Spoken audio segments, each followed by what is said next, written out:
Good evening दोस्तों, मैं रितेश आपका अपने यूट्यूब चैनल दुर्गेश क्लासेस 3.2 में स्वागत करते हैं।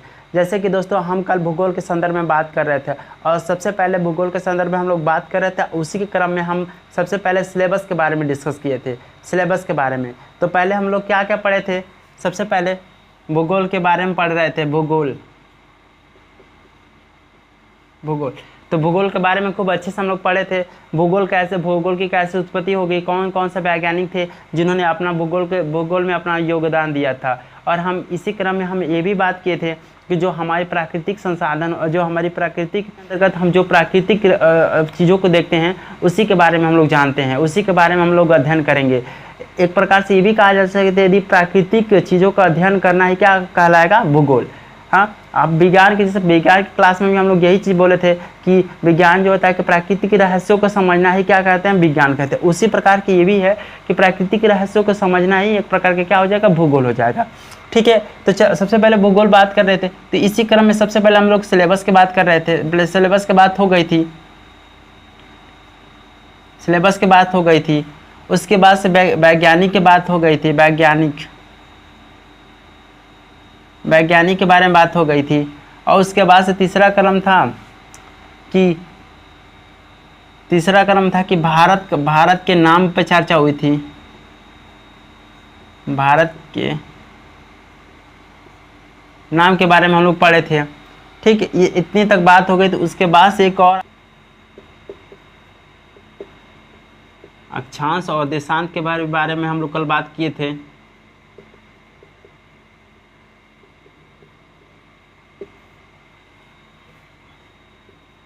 अक्षांश और देशांतर के बारे में हम लोग कल बात किए थे। और आज हम लोग का जो बात करेंगे वो बेसिकली कल तो थोड़ा बहुत हम लोग इसके बारे में चर्चा ही थोड़ा सा ही किए थे, लेकिन आज हम लोग बात करेंगे तो अक्षांश और देशांतर के बारे में अच्छे से डिस्कस करेंगे। और आपसे एक नम्र निवेदन है कि यदि हमारे चैनल पर यदि पहली बार आप विजिट कर रहे हैं तो मेरे चैनल को सब्सक्राइब करिए और लाइक करिए, ताकि मेरा जो वीडियो का जो भी नोटिफिकेशन है वो आपके मोबाइल पर आसानी से जा सके। तो चलते हैं दोस्तों, अब बात करने वाले हैं अक्षांश और देशांतर रेखा के बारे में बात करेंगे। तो हेडिंग लगाते हैं अक्षांश और देशांतर। दोस्तों सबसे पहले आपको ये बता दूं कि अक्षांश और देशांतर रेखा को समझने से पहले आपको ये बता दूं कि इसकी क्यों ज़रूरत पड़ी। अक्षांश और देशांतर रेखा की क्यों ज़रूरत पड़ी है। सबसे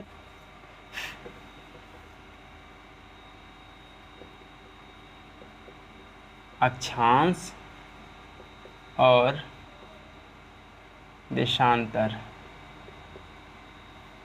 देशांतर रेखा डाल दिया जाए, रेखा।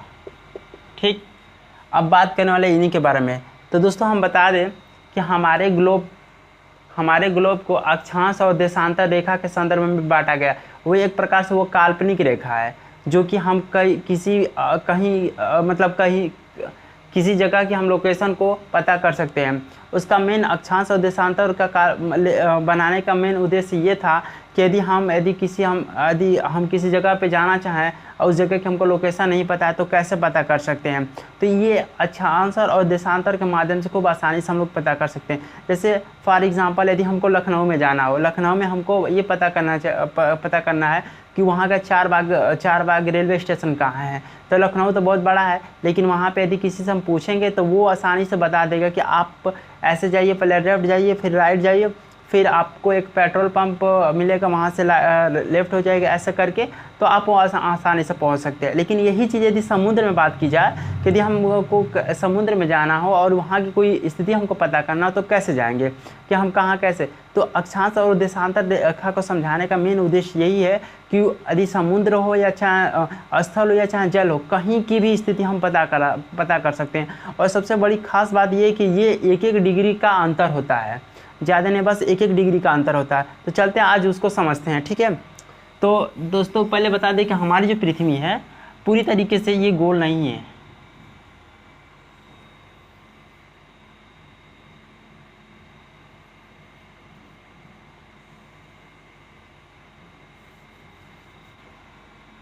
दोस्तों ये हमारी पृथ्वी हो गई। ठीक, अब ये हमारी पृथ्वी है और इसको कहते हैं यहाँ पे क्या होता है, इसको पहले लोकेशन, इसको क्या कहते हैं, उत्तर। और यहाँ पे एक ठो ध्रुव होता है, पहले चीज ये ध्रुव होता है, इसको कहते हैं दक्षिण। तो ये बीच में क्या होता है कि ध्रुव होता है, ठीक है, ऊपर नीचे ध्रुव। तो इसको क्या बोलते हैं, इसको उत्तरी ध्रुव बोलते हैं, उत्तरी ध्रुव बोलते हैं, इसको दक्षिणी ध्रुव बोलते हैं, ठीक है। ये उत्तरी ध्रुव हो गया, ये दक्षिणी ध्रुव हो जाएगा, ठीक है। अब क्या करेंगे कि यहाँ से ऐसे ऐसे एक रेखा खींचेंगे, फिर से इसके चारों ओर सर्किल में एक रेखा खींचेंगे, ऐसे ऐसे करके खींचते जाएंगे।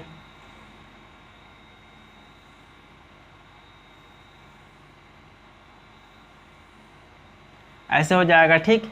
उसके बाद से अब क्या करेंगे कि इस ध्रुव को और इस ध्रुव से मिलाने वाली रेखा खींचेंगे, इस ध्रुव से इस ध्रुव को मिलाने के लिए कोशिश करेंगे।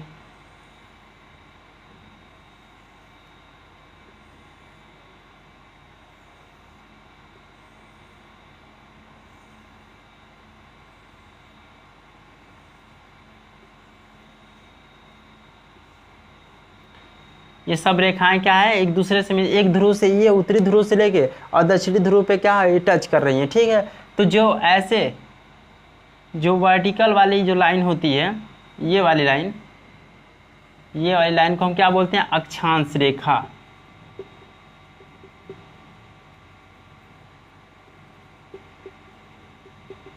अक्षांश रेखा, अक्षांश रेखा बोलते हैं। और ये लाइन को हम क्या बोलते हैं, इस लाइन को हम क्या बोलते हैं, देशांतर रेखा।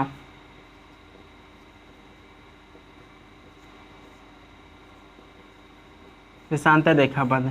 और ये जो बीच में है, इसको इसका क्या कितना का अंतर होता है, ये 1-1 डिग्री का अंतर होता रहता है, 1-1 डिग्री का अंतर होता है। तो आपको आसानी से समझ लिए कि कौन सा देशांतर है और कौन सा अक्षांश है। तो इसको जो वर्टिकल में ऐसे होता है, जो वर्टिकल ऐसे रहता है ऐसे, तो इसको देशांतर बोलते हैं, देशांतर बोलते हैं।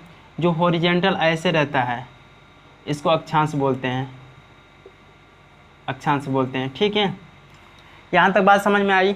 अब आगे चलते हैं।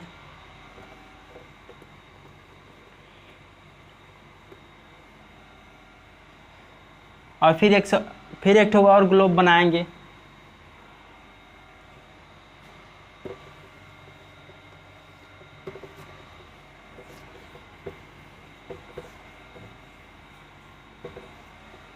अपनी पृथ्वी को फिर बनाएंगे। पृथ्वी जैसे हमारी पृथ्वी कुछ फुटबॉल के आकार की तरफ होती है, ठीक। ये हमारी पृथ्वी हो गई। और इसके जब हमारी पृथ्वी है तो इसका जो सर्कल है वो 360 डिग्री का होगा, ठीक है। तो अब इसके बीच यदि फुटबॉल टाइप का है तो इसका कहीं ना कहीं केंद्र होगा। तो मानते हैं कि यहाँ पे केंद्र है, बीचों बीच केंद्र है, ठीक है। तो जैसे कि आपको पता है कि ये इसको क्या बोलते हैं, उत्तरी ध्रुव बोलते हैं। इसको ध्रुव, उत्तरी ध्रुव। ये हो जाएगा दक्षिणी ध्रुव, ठीक। उत्तरी ध्रुव और दक्षिणी ध्रुव। और इसके बीच में बीचों बीच एक लाइन खींचेंगे। इसको बीचों बीच एक लाइन खींचेंगे। इस लाइन को क्या कहते हैं, भूमध्य मध्य रेखा।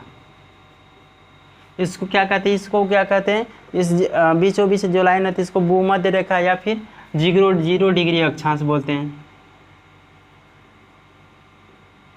अक्षांश बोलते हैं, ठीक है दोस्तों। यहाँ तक तो बात समझ में आई। अब देखिए, अब क्या करते हैं कि इसके 1-1 डिग्री का एंगल मिला के 1-1 डिग्री पे,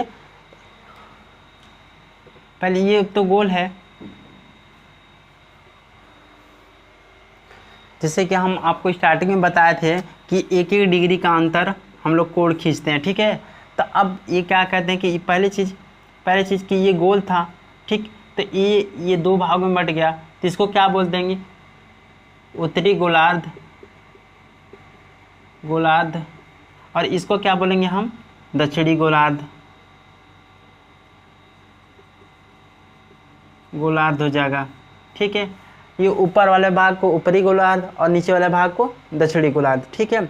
अब क्या करेंगे कि यहाँ से हम क्या करेंगे कि लाइन 1-1 डिग्री का एंगल बनाएंगे। ये हमारी पूरी सर्किल है वो 360 डिग्री का है। अब 1-1 डिग्री का एंगल बनाएंगे। यहाँ से मान लें कि यहाँ से 1 डिग्री का ऐसा लाइन खींचेंगे, 1 डिग्री का कोण बनाएंगे। फिर इससे यहाँ से 2 डिग्री का लाइन कोण बनाएंगे। ये तो 1 डिग्री उत्तरी अक्षांश हो जाएगा। इसको 1 डिग्री को उत्तरी अक्षांश बोल देते हैं।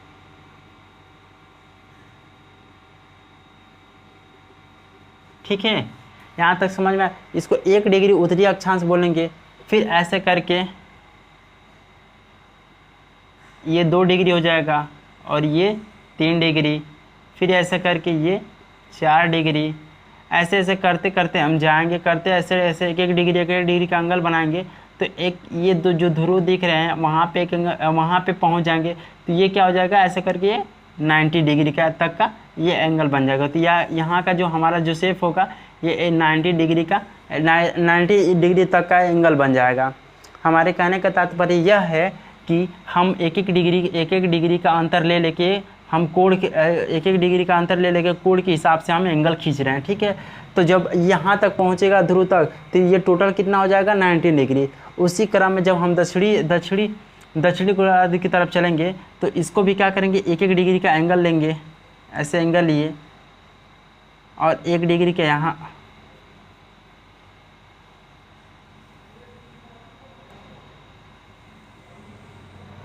एक डिग्री ये 1 डिग्री दक्षिण अक्षांश हो जाएगा। ठीक है, दक्षिणी अक्षांश हो जाएगा। इसी तरह से फिर यहाँ से एक एंगल लेंगे, ये दूसरा एंगल हो जाती है, ये भी 1 डिग्री हो जाएगा। फिर इसी तरह से यहाँ पर आएंगे, फिर यहाँ से हो जाएगा। फिर ऐसे करते करते आप कहाँ तक आ जाएंगे, करते करते आप यहाँ तक आ जाएंगे, ये दक्षिणी ध्रुव तक। ठीक है, तब यहाँ जो ये जीरो मध्यांश रेखा जो था, ये जो बीच में जीरो मध्यांश रेखा आप देख रहे थे, तो इसके ऊपर से 90 यहाँ ध्रुव तक जाने में कितना चले हम लोग, 90 डिग्री चले। फिर यहाँ से लेके और दक्षिणी ध्रुव तक चलने में कितना चले, यहाँ से यहाँ तक कितना दूरी तक तय किए, 90 डिग्री। ठीक है, तो अब देखिए आपको समझने के लिए बता दें कि ये जो आप देख रहे हैं बीच में ये जो भूमध्य रेखा है, इसके ऊपर को दक्षिणी गोलार्ध उत्तरी गोलार्ध और इसके नीचे को दक्षिणी गोलार्ध करते हैं। और इसका हम लोग क्या किए कि एक डिग्री पे हम लोग एक डिग्री पे हम लोग अक्षांश खींचते गए। ठीक है, तो ऐसे करते करते हम ऊपर ये उत्तरी ध्रुव और ये दक्षिणी ध्रुव तक हम पहुँचे। तो अब देखिए, यदि आपसे कभी एग्ज़ाम में पूछेगा क्वेश्चन, अब देखिए यहीं से क्वेश्चन बनता है, यहीं से क्वेश्चन बनना स्टार्ट होता है। पहली चीज़ एग्ज़ाम यदि पूछेगा कि भूमध्य रेखा की एग्ज़ाम में क्वेश्चन पूछेगा कि अक्षांशों की संख्या क्या होगी। अक्षांशों की देखिए क्या क्या क्वेश्चन पूछेगा, अक्षांशों की संख्या पूछेगा, अक्षांशों की संख्या पूछेगा। ठीक है, अक्षांशों की संख्या पूछेगा, माने कि इसका संख्या पूछ रहा है, इसका अक्षांशों की संख्या पूछ रहा है। ठीक है, तो इधर का 19 है, इधर का 19 और इधर का 19, यानी कि 19 + 19 118 हो जाएगा, यानी कि 180। और एक और छूट रहा है, जो ये 0 डिग्री जो मध्यांश है ये भी तो है, तो इसको भी काउंट कर लेंगे, यानी कि भूमध्य रेखा को भी काउंट कर लेंगे, 0 डिग्री अक्षांश रेखा को भी काउंट करेंगे, 0 डिग्री अक्षांश रेखा को काउंट करेंगे। तो अब इसको काउंट करेंगे तो 180, यानी कि ये भी एक हो जाएगा, तो क्या हो जाएगा 181, यानी कि 181 हो जाएगी। जो संख्या की बात करेगा तो 181 हो जाएगा। ठीक है, हम लोग क्या करते हैं कि हम लोग एग्ज़ाम में ये प्रॉपर रूप से रट के जाते हैं कि अक्षांशों की जो संख्या होती है 181 होती है। लेकिन एग्जामिनर क्या करता है कि इसमें क्या करता है कि क्वेश्चन घुमा देता है। वो पूछता है अक्षांशों की रेखा की संख्या बताइए, वो पूछता है कि अक्षांश रेखा की संख्या बताइए, अक्षांश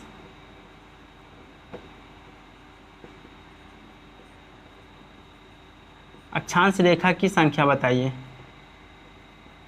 यहाँ पे कन्फ्यूजन कर देता, और अपन लोग क्या हम लोग क्या रट के बैठे हैं कि 181 होगा, अक्षांश की संख्या हम लोग रट के बैठते हैं, लेकिन एग्जाम में बार बार यही क्वेश्चन पूछ देता है। तो अक्षांश रेखा कैसे हम पता करेंगे? तो पता करने के लिए सबसे आसान बात ये है कि ये भी 19 है, ये भी 19, तो हम तो आसानी से जानते हैं कि टोटल ये भी 19 है, ये भी 19, यानी कि संख्या की बात करें तो यदि अक्षांशों की संख्या की बात करें तो 181 इतना तक हम लोग पता किए थे कि 181 हो जाएगा। लेकिन सबसे पहली बात कि ये जो ध्रुव है, ये ध्रुव है, यहाँ पे कोई रेखा नहीं खींची जाएगी, मतलब यहाँ पे कोई रेखा, अक्षांश वाली रेखा कोई नहीं खींची जाएगी। तो यहाँ पे कि 2 माइनस कर देंगे, 2 माइनस कर देंगे तो यहाँ पे आ जाएगा 179, यानी 179 जो है, 179 जो है ये क्या हो जाएगी? रेखा की संख्या हो जाएगी। ये सिर्फ इस रेखा की संख्या, ये वाला रेखा। ठीक है दोस्तों, यहाँ तक समझ में आएगा? हमारा बताने का तात्पर्य यह था कि ये उत्तरी गोलार्ध हो जाएगा, ये दक्षिणी गोलार्ध हो जाएगा। एक एक डिग्री का अंतर लेके हम लोग क्या कहें कि एक एक डिग्री का हम लोग कोण खींच लिए। ठीक है, ऐसे करते करते उत्तरी गोलार्ध पे उत्तरी ध्रुव पे पहुंच गए। तो यहाँ से यहाँ तक की दूरी है क्या है? 19 डिग्री हो गई। तो यहाँ से 90 डिग्री काउंट कर लेंगे। फिर उसी तरह से सेम प्रोसेस यहाँ पे भी आ जाएगा। एक डिग्री का एंगल हम लोग कोण खींच लिए, उसके बाद से जब हो जाएगा तो ये 90 डिग्री हो जाएगा। ठीक है, अब क्या करेंगे? यहाँ तक तो पहुँच गए।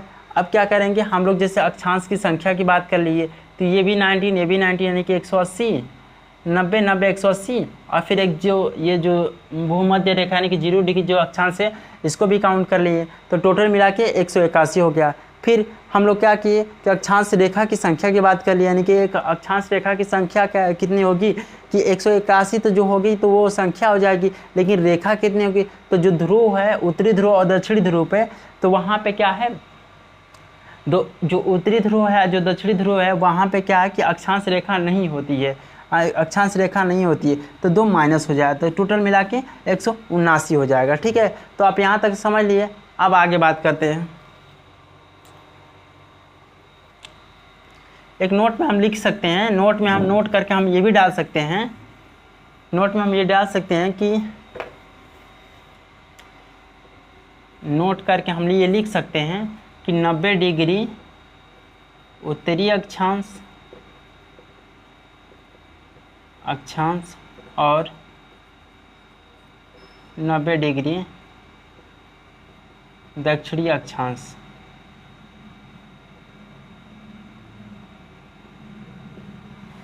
नब्बे डिग्री उत्तरी अक्षांश, 90 डिग्री दक्षिणी अक्षांश, दक्षिण रेखा नहीं बनाते हैं।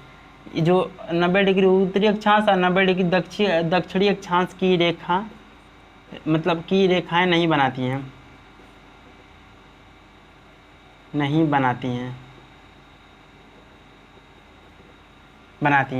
ठीक है, यहाँ तक समझ में आ गया। अब आगे चलते हैं। यहाँ तक समझ में आ गया होगा। अब आगे अगले पड़ाव में चलते हैं, और फिर फिर पृथ्वी को हम बनाएंगे उसमें फिर। और देखिए ये जो डिग्री हैं, जो एक डिग्री खींचा जाता है, इनका भी कुछ नाम होता है। उसके बारे में भी हम लोग बात करें, उसके बारे में हम लोग देखेंगे। देखिए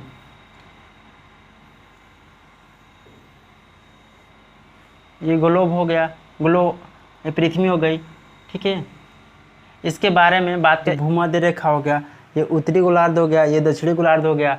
और इसी के क्रम में क्या होता है कि इसके कुछ नाम होते हैं। जो ये लाइन होती है, जो भूमध्य रेखा, ऐसे करके बहुत सारी लाइन होती है, इसका कुछ ना कुछ नाम होता है। तो इसको क्या कहते हैं? इसको कहते हैं भूमध्य रेखा, मध्य रेखा, या फिर इसको 0 डिग्री अक्षांश कह देते हैं। ठीक है, अब देखिए, अब एक और चीज़, इसको तो ये तो पता है कि उत्तरी गोलार्ध हो जाएगी, इसको उत्तरी गोलार्ध बोलते हैं, और इसको क्या कहते हैं? दक्षिणी गोलार्ध बोल देते हैं। ठीक है, उत्तरी गोलार्ध, दक्षिणी गोलार्ध, ये उत्तरी ध्रुव हो जाएगा, ये ध्रुव उत्तरी ध्रुव, ये दक्षिणी ध्रुव। ठीक है, अब इसके क्या कहते हैं, इस रेखा के समानांतर जो क्या है, इस रेखा के समानांतर एक और रेखा खींचेंगे और ये रेखा का जो एंगल होगा ये 23-23.5 डिग्री का होगा और इसको हम क्या बोलते हैं, कर्क रेखा। इसको हम कर्क रेखा बोल देते हैं। इसी क्रम में एक ठो और इसी के समानांतर एक ठो और रेखा इसको खींचते हैं, यहाँ पे खींचते हैं और इसको हम क्या बोलते हैं, आर्कटिक वृत्त बोलते हैं, टिक वृत्त बोलते हैं। ठीक है, और इसका जो एंगल होता है वो 66.5 डिग्री पे होता है। ठीक है, अब यहाँ पे ये तो उत्तरी की बात हो गई, उत्तरी ध्रुव की, उत्तरी गोलार्ध की।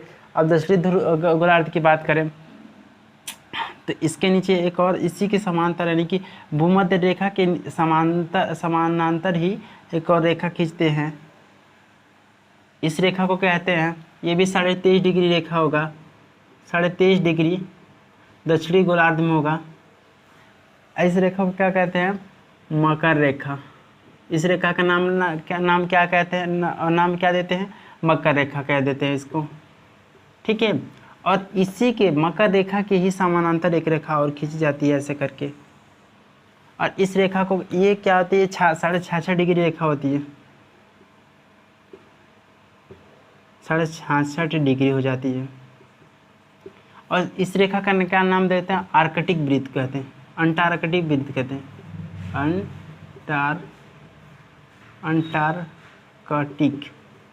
अंटार्कटिक वृत्त कहते हैं। ठीक है, तो ये हो गया। तो आपको आसानी से दिख रहा होगा कि 0 डिग्री मध्यांश है। इस रेखा को क्या कहते हैं, कर्क रेखा कहते हैं।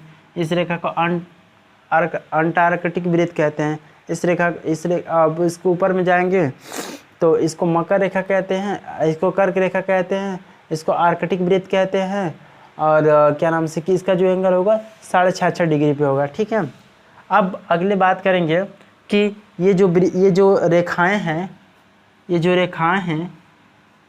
ये किन महाद्वीपों से होकर गुजरती हैं। तो प्रश्न पूछ देता है कि एशिया महाद्वीप से कौन कौन रेखा गुजरती हैं, या फिर पूछ देगा कि ऑस्ट्रेलिया महाद्वीप से कौन कौन रेखा गुजरते हैं। तो अब बात करने वाले हैं कि कुछ महत्वपूर्ण अक्षांश रेखाएं की बात करेंगे, कुछ महत्वपूर्ण अक्षांश रेखाएं की बात करेंगे।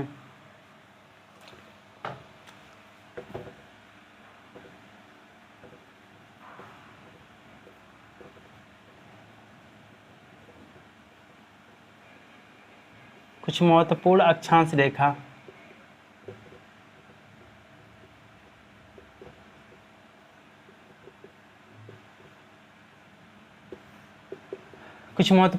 रेखा, अब बात करेंगे कि हमारे जो वर्ल्ड में कितने महाद्वीप है, हमारी दुनिया में कितने महाद्वीप है। तो वो होते हैं 7 महाद्वीप होते हैं, लेकिन एक जो महाद्वीप अंटार्कटिक वाला महाद्वीप है, अंटार्कटिक वाला जो महाद्वीप है वहाँ पे हमेशा क्या होता है कि वहाँ पे हमेशा बर्फ़ जमी रहती है, वहाँ पे लोग निवास नहीं करते हैं, इसलिए वहाँ से कोई रेखा भी नहीं गुजरती है। अब देखिए, तो रेखा किन महाद्वीपों से गुजरती है, तो 6 महाद्वीपों से होकर रेखा गुजरती है। पूरी जो रेखाएं हैं वो 6 महाद्वीपों से होकर ही गुजरती है। तो उन महाद्वीपों का नाम लिख देते हैं। पहला आ जाएगा एशिया महाद्वीप, दूसरा हो जाएगा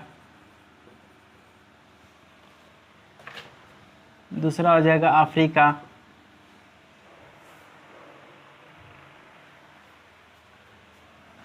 पहला एशिया अफ्रीका हो जाएगा। ठीक है, दूसरे नंबर पर हो जाएगा। और तीसरे नंबर पे हम बात करने वाले हैं उत्तरी अमेरिका। तो उत्तरी अमेरिका, तीसरे नंबर पर उत्तरी अमेरिका। ठीक है, और चौथे नंबर पर बात करेंगे दक्षिणी अमेरिका।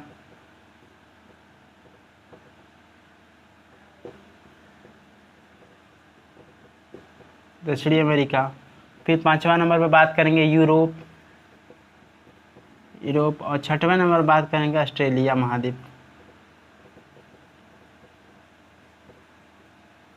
महाद्वीप। ठीक है, अब इसका शॉर्ट फॉर्म है याद करने का सबसे आसान तरीका है कि 3 आम लिखिए और 3 कवि लिखिए। तो लिखा जाए आम म, आम आम म, आम एकदम लाइन बाय लाइन। फिर यहाँ पे आम म, आम। ठीक है, कवि की बात करेंगे तो कवि। ठीक है, कवि। फिर यहाँ पे कवि।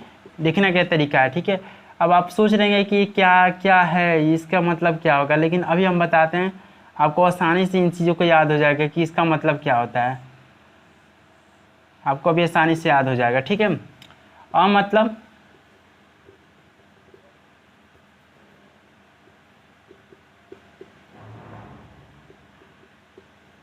आर्कटिक वृत्त।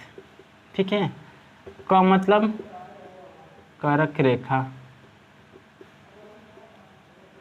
रेखा। वी मतलब विषुवत रेखा।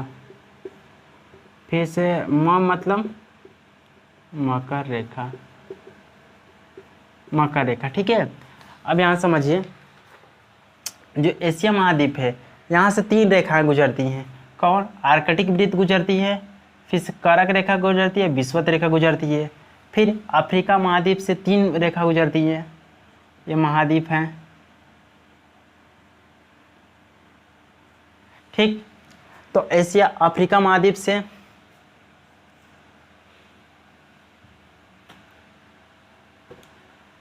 अफ्रीका महाद्वीप से 3 रेखा गुजरती है, मकर रेखा, कर्क रेखा, विषुवत रेखा। ठीक, उत्तरी अमेरिका से कौन कौन रेखा गुजरती है? उत्तरी अमेरिका से कौन कौन रेखा गुजरती है? आर्कटिक रेखा गुजरती है, कर्क रेखा गुजरती है।